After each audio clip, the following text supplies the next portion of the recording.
I had been planning this anniversary dinner for 3 weeks. 3 years ago, on October 14th, I proposed to Mallory at Blackstone Steakhouse, table 17 by the window overlooking the harbor. The same table I'd reserved for tonight, pulling strings with the manager who remembered us from that magical evening when she said yes through tears of joy. The Cartier box sat heavy in my jacket pocket, the upgraded engagement ring she'd been not so subtly hinting about for months.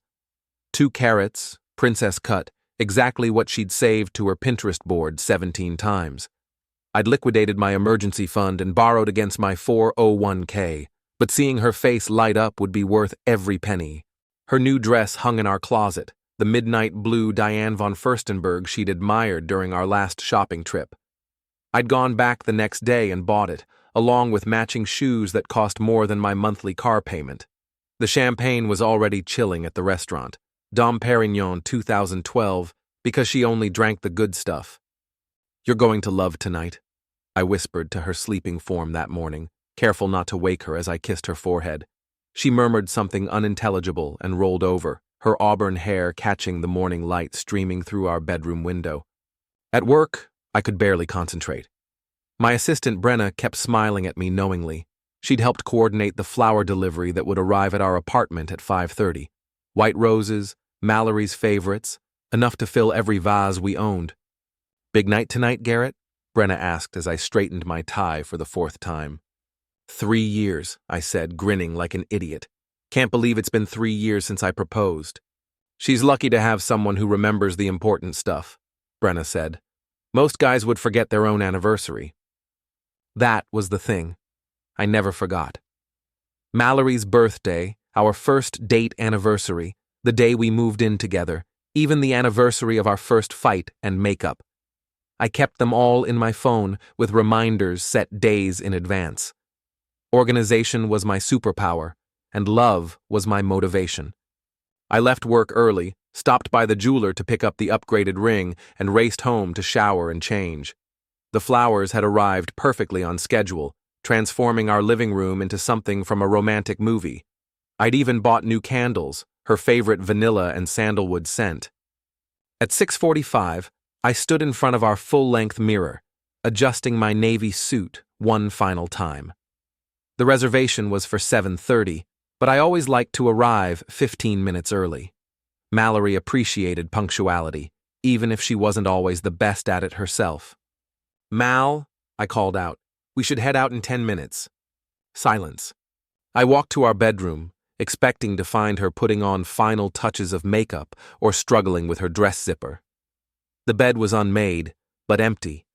Her work clothes from yesterday were still draped over the chair where she'd left them.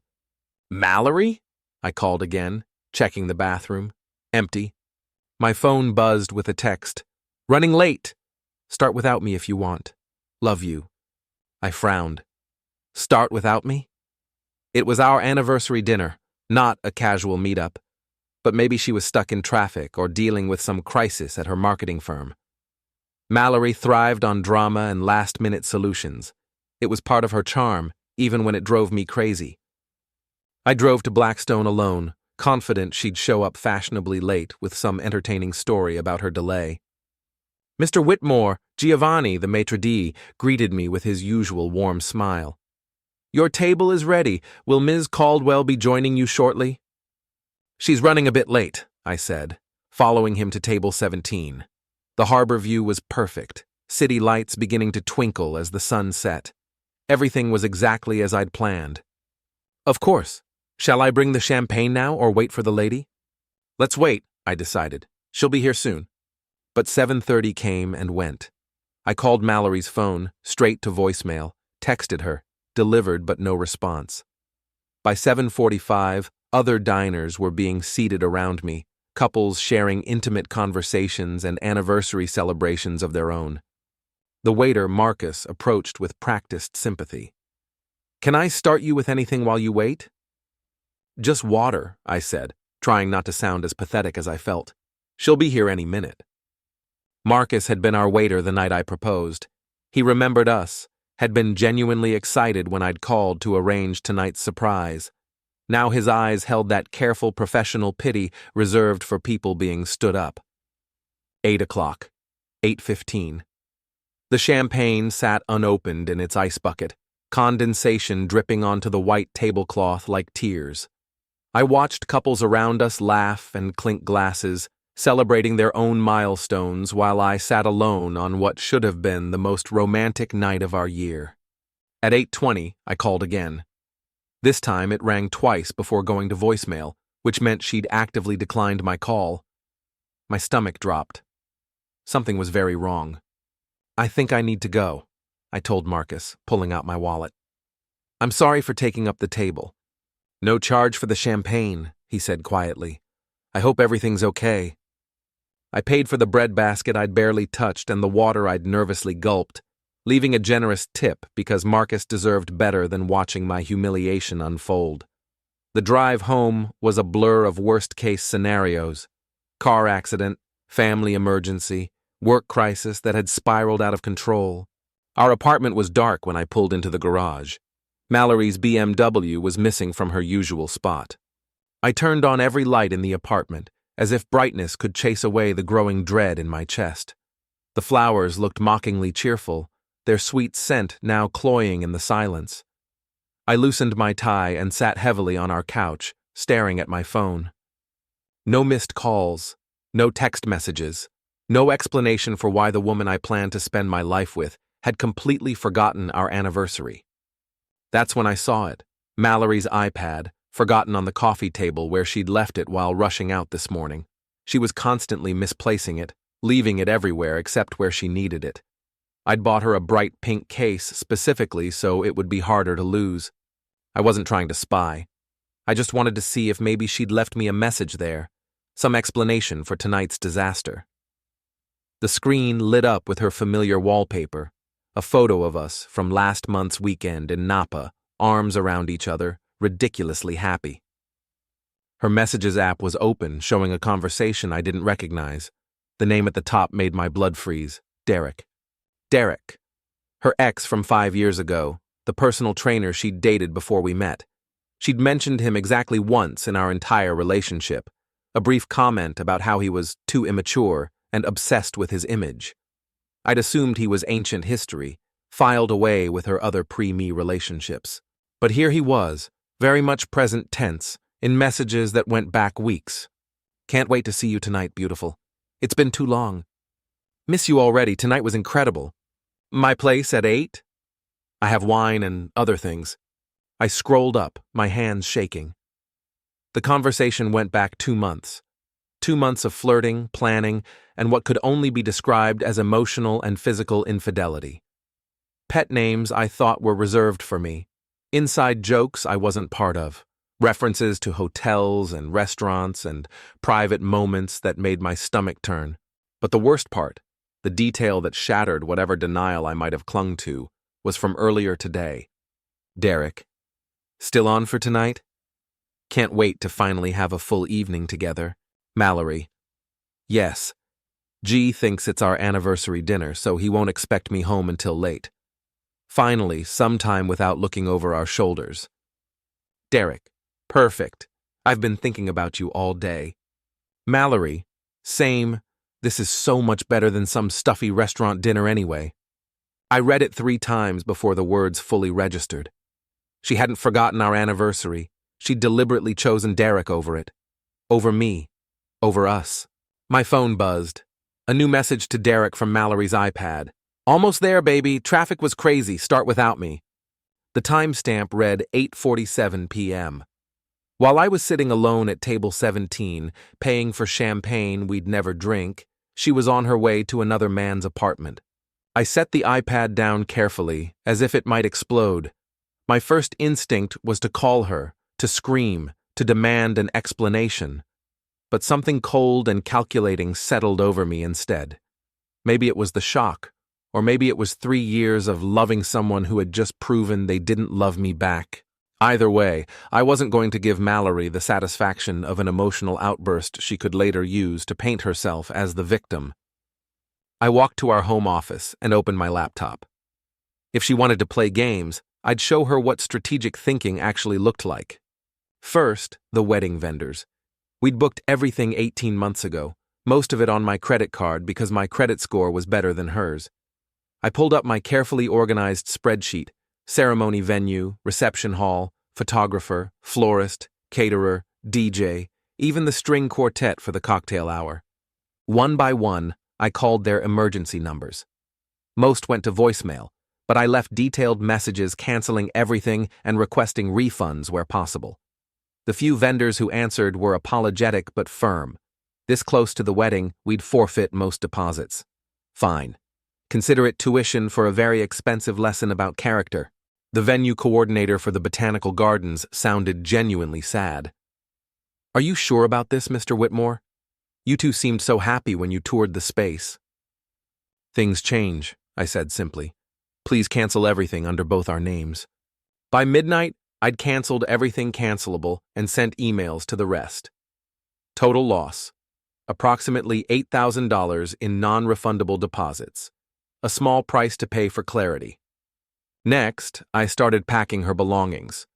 Not angrily throwing things into trash bags, but methodically, carefully, the way she'd want them packed if she were moving somewhere she actually wanted to go. Her clothes folded properly, her books organized by genre, even her grandmother's vintage china wrapped in bubble wrap and packed with museum-quality care. I wasn't cruel, I was thorough. The hardest part was the photos. 3 years of memories scattered throughout our home. Our first vacation in Cabo. Christmas morning when she'd cried over the necklace I'd saved for months to buy her. The day we'd signed the lease on this apartment, toasting with cheap champagne because we were so broke and so happy. Had any of it been real for her? Or had I been the only one actually living our relationship? By 3 a.m., I'd packed everything that belonged to her, loaded it neatly into the spare bedroom, and changed the locks. The locksmith charged double for the emergency call, but he didn't ask questions when I handed him cash and told him it couldn't wait until morning. I sat in our living room, my living room now, surrounded by flowers that suddenly looked less like romance and more like a memorial service.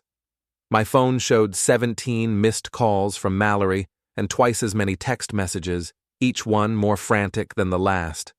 "Where are you? I'm home and the door won't open." "Garrett, what's wrong with our lock?" "This isn't funny, let me in." "Are you having some kind of breakdown? Call me back." "I know you're upset about dinner. We can talk about this like adults." I poured myself 3 fingers of the 18-year-old Macallan she'd bought me for my birthday, a gift that probably meant less than I'd thought, and waited for the inevitable confrontation. She started pounding on the door at 3:47 a.m., not knocking, pounding, like she could break it down through sheer entitlement. "Garrett! Open this door right now, this is my apartment too." I let her tire herself out. 5 minutes of increasingly hysterical demands, then silence. Then her key scratching uselessly against the new lock, followed by another round of pounding. Finally, I opened the door. Mallory stood in the hallway, mascara smudged, hair disheveled, wearing the black dress she'd chosen for her date with Derek instead of the blue one I'd bought for our anniversary. She looked guilty and furious and desperate all at once. "What is wrong with you?" she demanded, pushing past me into the apartment. "Why did you change the locks?" I held up her iPad. "Interesting reading material you left behind." Her face went through a fascinating progression: confusion, recognition, panic, and then, surprisingly, anger. "You went through my private messages. That's a complete violation of privacy." "Your privacy?" I almost laughed. "You're standing in the home we share, wearing a dress you bought for another man, complaining about privacy?" She crossed her arms, shifting into defiance mode. "Okay, fine. Yes, I've been talking to Derek, but it's not what you think." "Really?" "Because I think you've been having an affair for 2 months and deliberately missed our anniversary dinner to sleep with him. Am I wrong?" The silence stretched between us. I could see her calculating, trying to figure out how much I actually knew versus how much I was guessing. "We were just talking," she said finally. "Old friends catching up." I scrolled through the iPad, reading aloud. "I can't stop thinking about last Tuesday night. You were incredible." "That's quite a conversation, Mallory." Her face flushed. "You don't understand the context?" "Help me understand then." Explain the context where my fiancée tells her ex-boyfriend that our anniversary dinner is the perfect cover for their affair. She opened her mouth, closed it, then tried a different approach. You're being ridiculous. One mistake doesn't erase 3 years together. One mistake? I set the iPad down and looked at her directly. This isn't one mistake. This is 2 months of deliberate deception. This is choosing another man over me repeatedly. This is lying to my face while I planned a romantic evening to celebrate our relationship. I never meant for you to find out, she whispered, and I realized that was the first honest thing she'd said since walking through the door. I know, I said. That's the problem. I walked to the spare bedroom and returned with 2 suitcases. Your things are packed. Everything's there, even the china from your grandmother. You can't kick me out. This is my home, too. Check your lease agreement. Your name was never added to it. Legally, you're a guest who's overstayed her welcome. She stared at the suitcases like they were dangerous animals. Where am I supposed to go? I assume Derek's place, since that's where you wanted to be tonight anyway. This is insane. You're having some kind of psychotic break. I pulled a manila folder from the kitchen counter and handed it to her. Cancellation confirmations for all our wedding vendors, the ones I could cancel anyway. We'll be eating about $8,000 in deposits, but I figure that's a small price for me to pay to avoid marrying someone who doesn't want to be married to me. Her hands shook as she flipped through the pages. You canceled our wedding? What wedding? You can't marry someone you're cheating on. The reality of the situation finally seemed to hit her. Her knees buckled, and she sat heavily on the couch, staring at the cancellation notices like they were written in a foreign language. This is all wrong, she whispered. You're supposed to fight for me.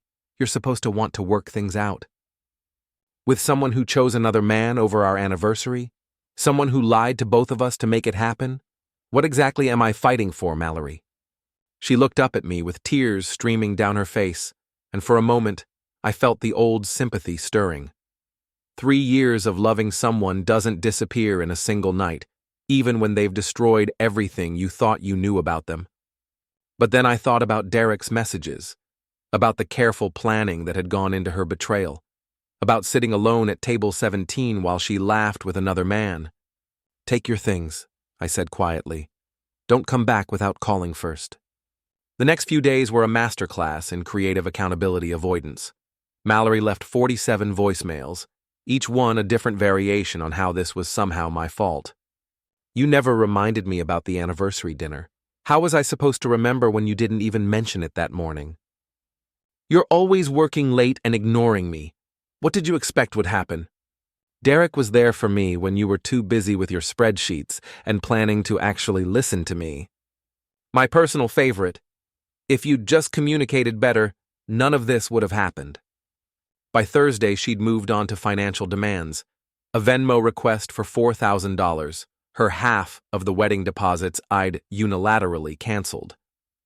When I didn't respond, she sent another for $6,000, claiming emotional damages. I blocked her on Venmo. Friday brought the social media offensive. Her Instagram story was a carefully curated sympathy grab, artfully disheveled selfies with captions about toxic masculinity and controlling behavior.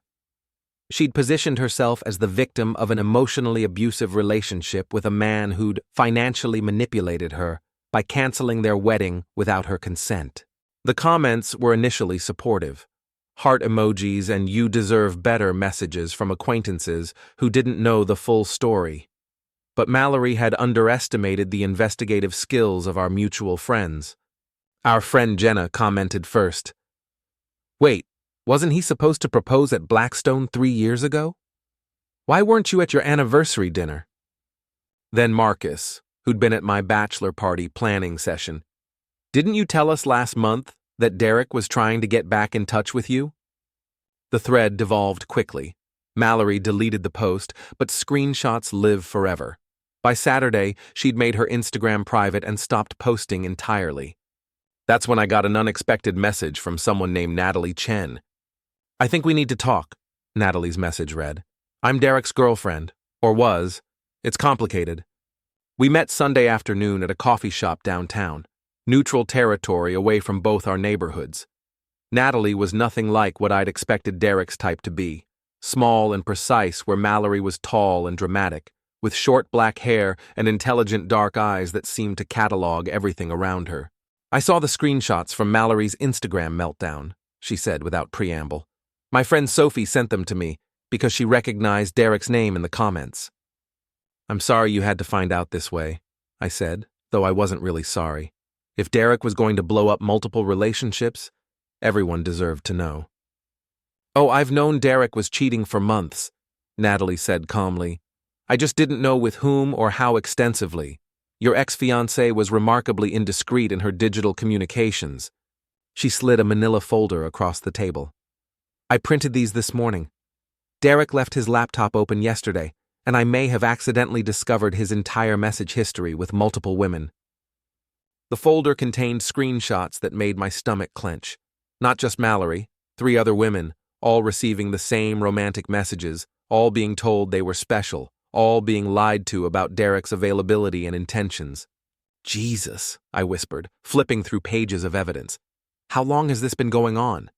Based on the timestamps? At least 8 months, possibly longer." Natalie sipped her latte with the calm of someone discussing the weather. "Derek has a very specific pattern. He targets women in committed relationships, convinces them they're unhappy, provides excitement and drama they think they're missing, and then moves on when they start making demands." "Why are you telling me this?" Her smile was sharp as a blade. "Because Derek made a crucial error in judgment. He assumed I was as naive as his other targets. But I'm not someone's side piece or rebound relationship, Mr. Whitmore. I'm a partner in 3 businesses, including the gym where Derek works. Or worked, rather." "Worked?" "Past tense as of this morning. I bought out his shares at fair market value, which, given his recent performance reviews and client complaints, was considerably less than he was expecting." I stared at her. "You destroyed his business?" "I liquidated my investment in a failing partner," she corrected. "Derek's personal choices created liability issues for our brand. Sleeping with clients' wives and girlfriends is remarkably bad for gym memberships." "What about Mallory? What about her?" "She made her choices. I assume she's learning that Derek isn't quite the prize she thought he was, now that he's unemployed and his other girlfriends are comparing notes." I felt a moment of sympathy for Mallory, which Natalie must have seen on my face. "Don't," she said firmly. "Your ex-fiancée didn't accidentally stumble into an affair. She pursued Derek aggressively, knowing full well he was in a relationship. She sent him photos of your engagement ring, mocking how traditional and boring you were. She deserves whatever consequences come from her choices." The photos Natalie showed me were worse than the messages. Mallory wearing my grandmother's necklace while posing seductively for Derek. Screenshots of our couple's therapy discussions that she'd shared with him for entertainment. Private moments from our relationship turned into jokes for her affair partner. "I thought I knew her," I said quietly. "You knew who she pretended to be when it served her interests. This is who she actually is."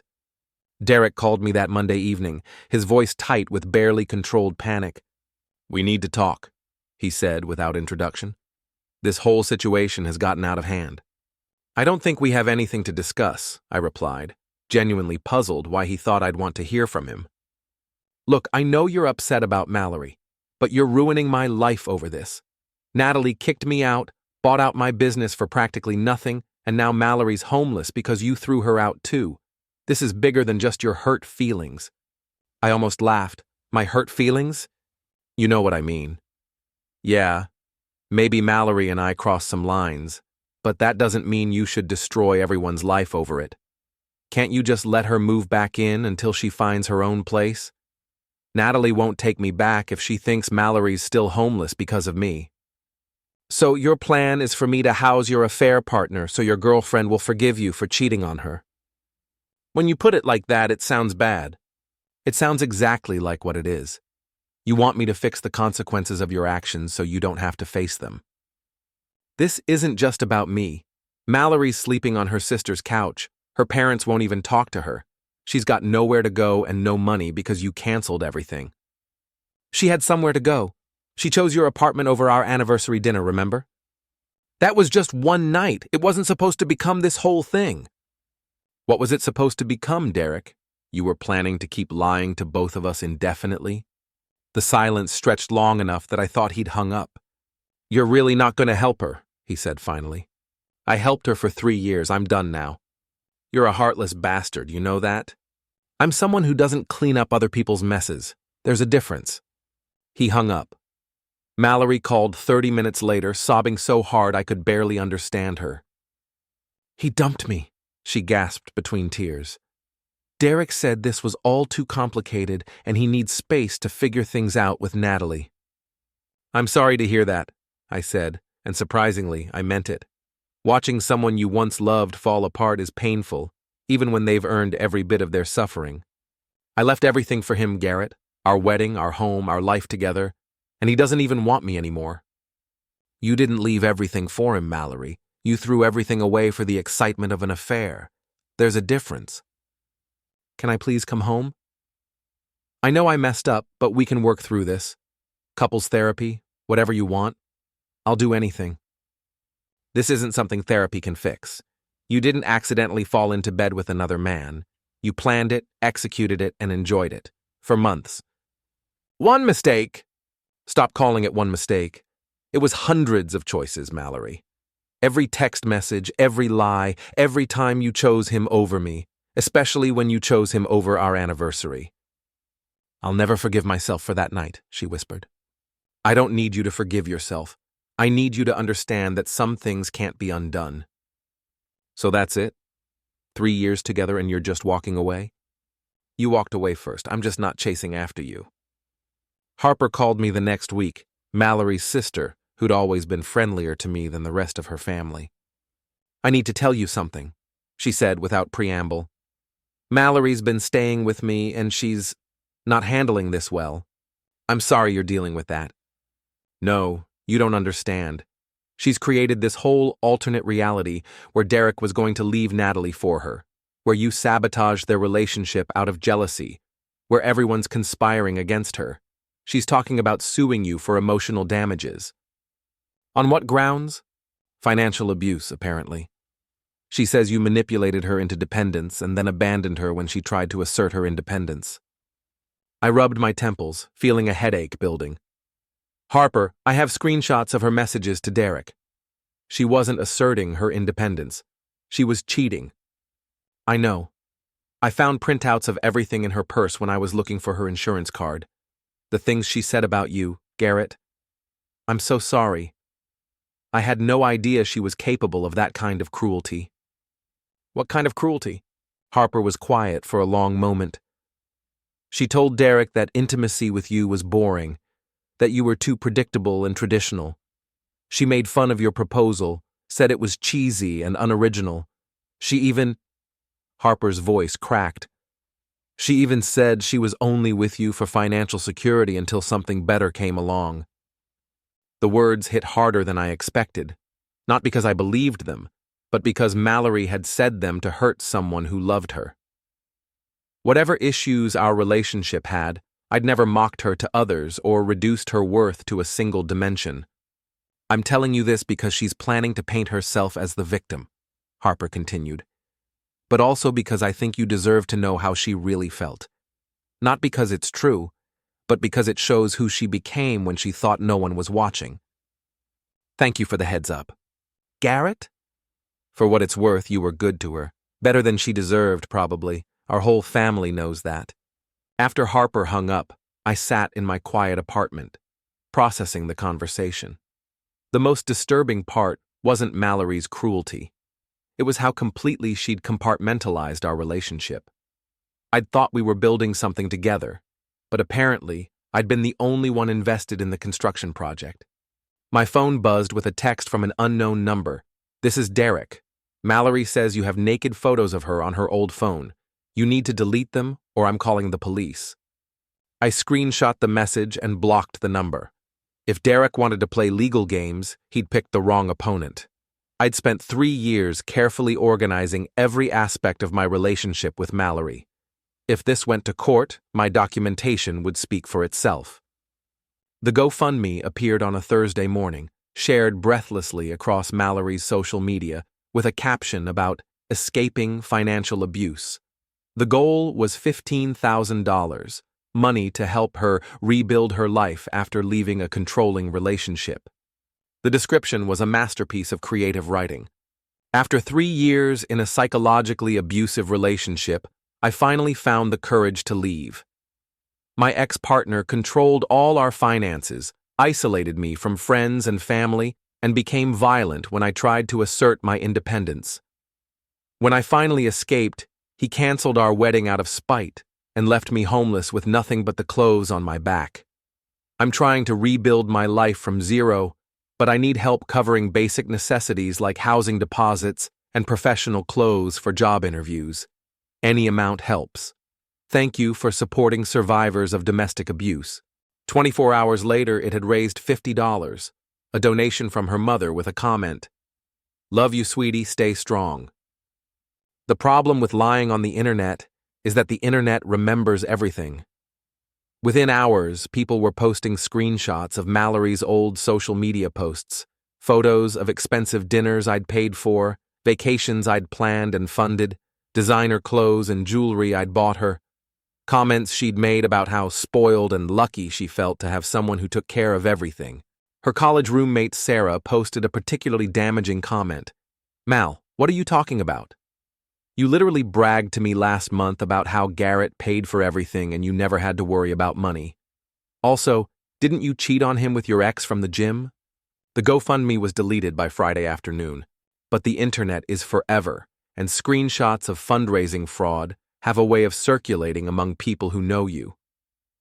Mallory's professional reputation was crumbling along with everything else. Her marketing firm, already struggling with client retention, quietly let her go during her family emergency leave. Harper called me again. She's talking about moving back home with our parents, but Dad won't have it.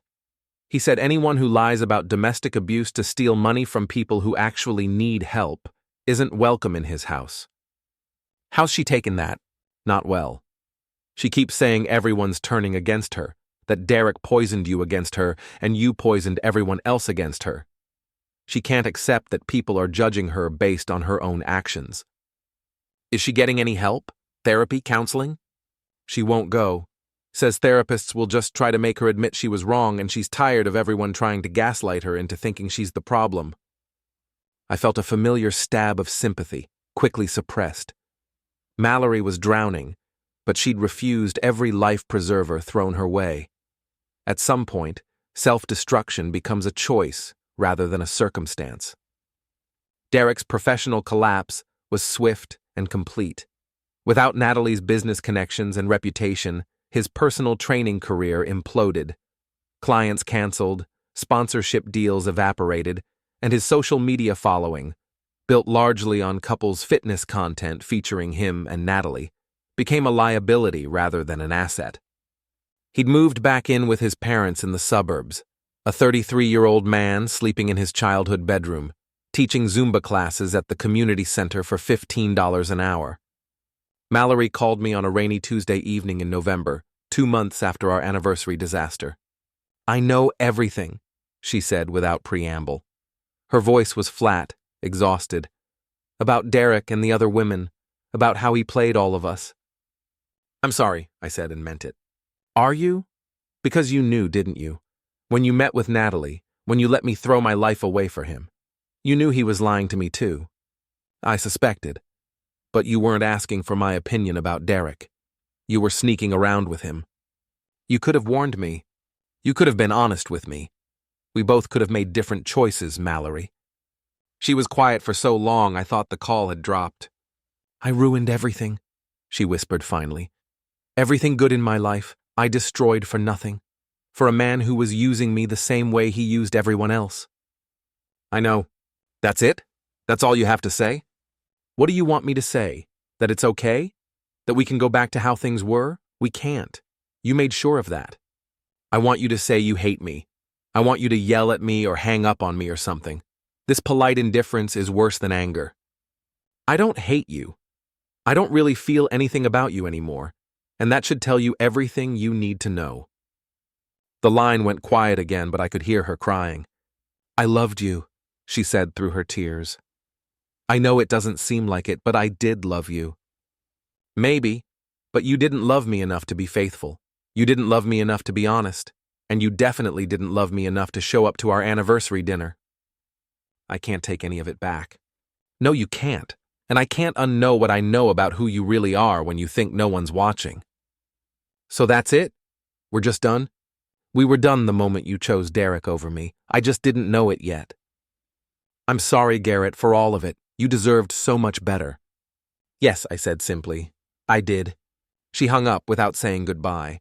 I kept the engagement ring, not out of sentimentality, but because returning it felt like admitting I'd made a mistake in proposing. I hadn't made a mistake. I'd proposed to the woman I thought Mallory was. The fact that she turned out to be someone else entirely wasn't my failure to judge character. It was her success at deception. 3 weeks after her final call, I sold the ring back to the jeweler for 60% of what I'd paid. Still more than enough to fund the trip to Iceland I'd been dreaming about for years, but had never taken because Mallory thought it was too cold and depressing for a vacation destination. I booked 2 weeks for December, planning to see the northern lights and explore the country's dramatic landscapes. Solo travel had always appealed to me, but Mallory preferred destinations with luxury resorts and poolside service. Now I could go wherever I wanted, whenever I wanted, without negotiating or compromising or planning around someone else's preferences. The freedom was intoxicating. Work became a refuge rather than a chore. Without the constant background stress of managing Mallory's emotional needs and financial requests, I found myself more focused and productive than I'd been in months. My supervisor noticed, offering me a promotion to senior project manager that came with a substantial salary increase and more interesting assignments. "You seem different lately," Brenna observed one afternoon. "More relaxed. I'm glad the anniversary dinner went well." I'd never told anyone at work what had actually happened that night. The official story was that Mallory and I had grown apart and wanted different things. True enough, if not complete. "Sometimes things work out for the best," I said simply.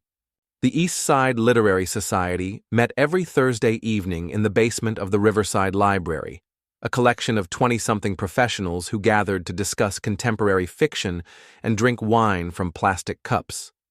I'd joined 6 months before my relationship with Mallory imploded, mostly because she'd been working late more often and I'd needed something to fill the empty evenings.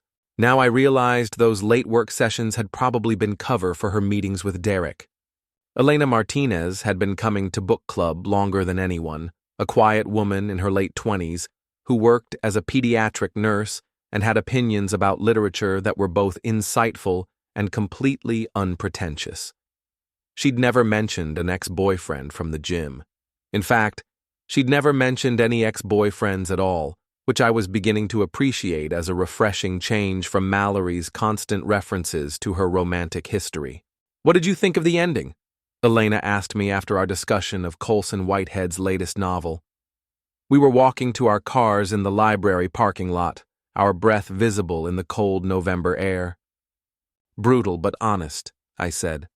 "Some things can't be redeemed no matter how much we want them to be." "That's a rather dark worldview," she said, but she was smiling. "Do you really believe that?" "I believe some people show you who they are, and believing them the first time can save you a lot of pain." "Sounds like you learned that lesson recently."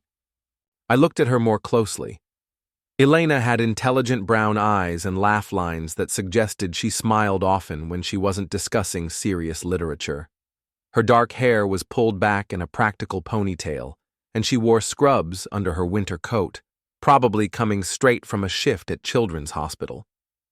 "My engagement ended a few months ago," I said, still processing some of the lessons from that experience. "I'm sorry, that must have been difficult." It was, but it was also necessary. We'd reached her car, a sensible Honda Civic that looked well-maintained but not flashy. She paused with her keys in her hand. "Would you like to get coffee sometime? Not as a date," she added quickly. "Just as friends who both appreciate good books and honest conversation." "I'd like that," I said, surprising myself with how much I meant it. But fair warning, I'm probably not ready for anything complicated right now. Good, Elena said. Because I hate complications. I work 12-hour shifts taking care of sick children. When I'm not at the hospital, I want my life to be peaceful and straightforward. Peaceful and straightforward sounds perfect. Our first coffee date lasted 3 hours. Elena was funny without being dramatic, intelligent without being pretentious, and refreshingly direct about what she wanted from life. She'd been engaged once, 5 years ago, to her college boyfriend who decided he wasn't ready for marriage and had broken up with her 2 months before their wedding. I was devastated at the time, she said, stirring cream into her latte. But looking back, I'm grateful he was honest about his feelings instead of going through with it and resenting me later. That's very mature of you. It wasn't maturity, it was survival.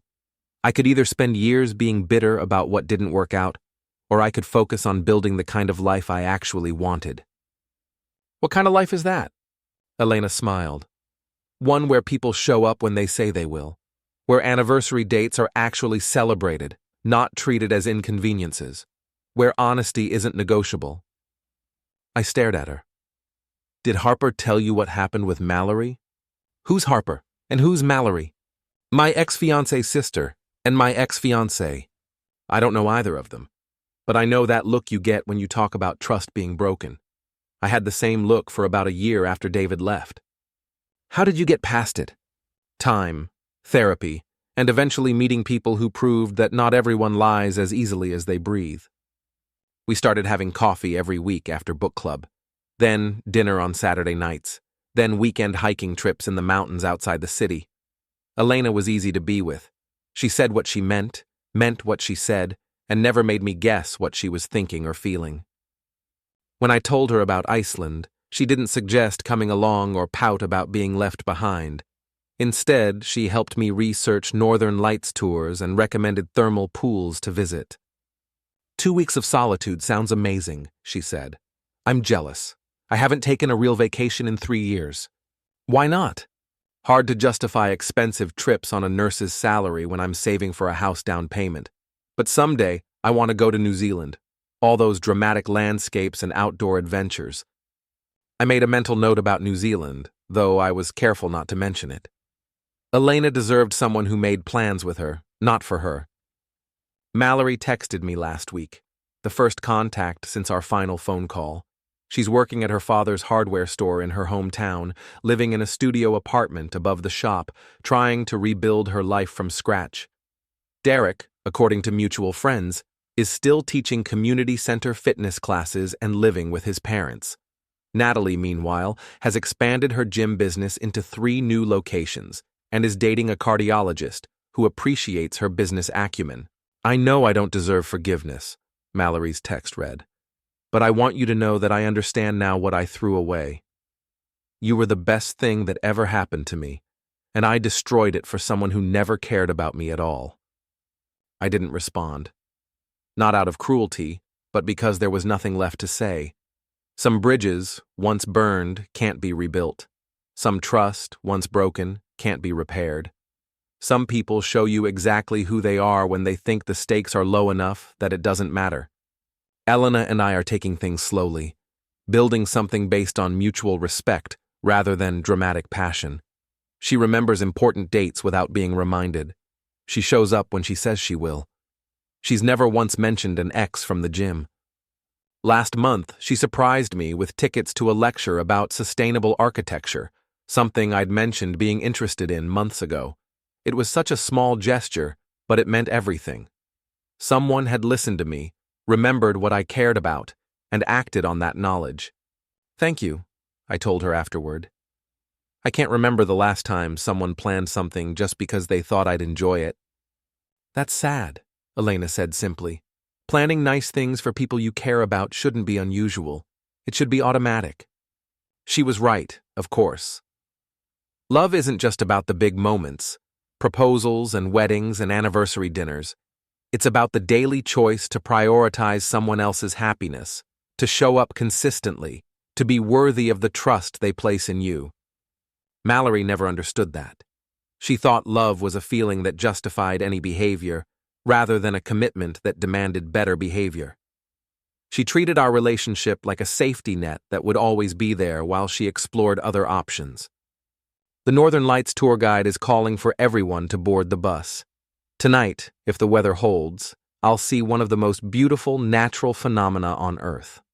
Alone, but not lonely. Free to experience wonder without having to manage someone else's expectations or emotions. Tomorrow I fly home to a life that's entirely my own, a job I love, friends who show up when they say they will, and someone who appreciates anniversary dinners instead of treating them as inconveniences. The locks weren't just changed that night, everything was. And honestly, best $8,000 I ever lost.